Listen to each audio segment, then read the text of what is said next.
for joining us live on the Battlefield Live radio program with Chris and Trey. Wanted to thank you for joining us today. And, man, we got a lot of things going on here at the radio program. Had some technical difficulties, but... Nothing like a little Murphy's Law.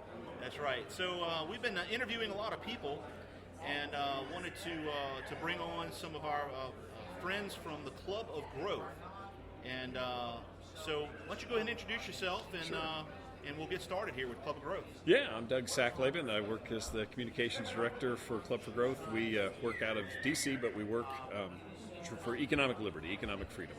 Our goal is to try to push Congress to go for lower spending, less regulation, lower taxes.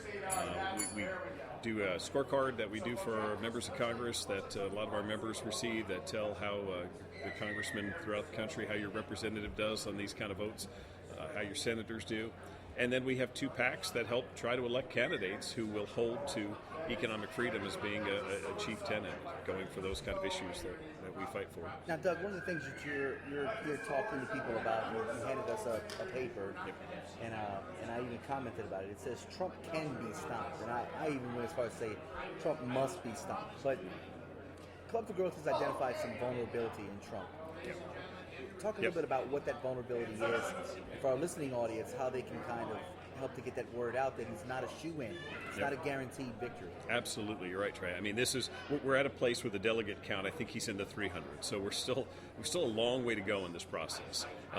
The Club for Growth first advertised Club for Growth Action back in Iowa in September. We ran 3 weeks of ads, spent about $1 million, and he dropped from first to second in the polls. I don't know that we had part of that anyway, and part of that was just telling the truth and saying, listen, if you look at this guy's long-term record and his core principles, he's been for the highest tax increase in U.S. history. He's been for the Wall Street bailouts. He stood by on single-payer health care, or at least still seems to be okay on some kind of mandate, government-paid for health care.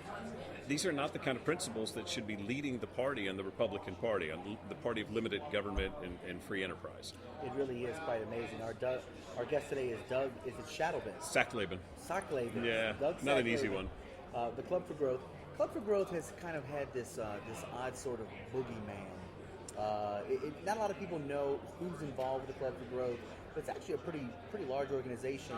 Just quickly for our listeners that maybe have heard about the Club for Growth but don't really know what it is, share a little bit about what it's about. Appreciate that. We got about 20,000 active members, we have been the group that has taken sides with the economic conservatives versus the establishment. Club for Growth endorsed Ted Cruz back in 2012 when he was at 3% in Texas running as a senator against David Dewhurst. We've been behind people like Mike Lee out in Utah, and just the conservative guys. Pat Toomey, when he went up against Arlen Specter in Pennsylvania, tried to take the side and say to the Republicans, this is what you stand on. You say you stand on the small government principles. Fight for it, and if you don't, we're going to side with the candidate who will in those races. Well, Club for Growth, if you want to find out more information, you can go to www.clubforgrowth.org. You can follow them at Twitter at Club for Growth, the number 4 in between Club and Growth. And Doug, we really appreciate you taking a little time with us today. Trey, Chris, thanks so much. Appreciate it. Take care, guys. All right, Chris, so we're... I know we have a couple of interviews still scheduled to go. I know we're recording. We're here live at CPAC 2016. Everything that's happened has been aggravating, to say the least.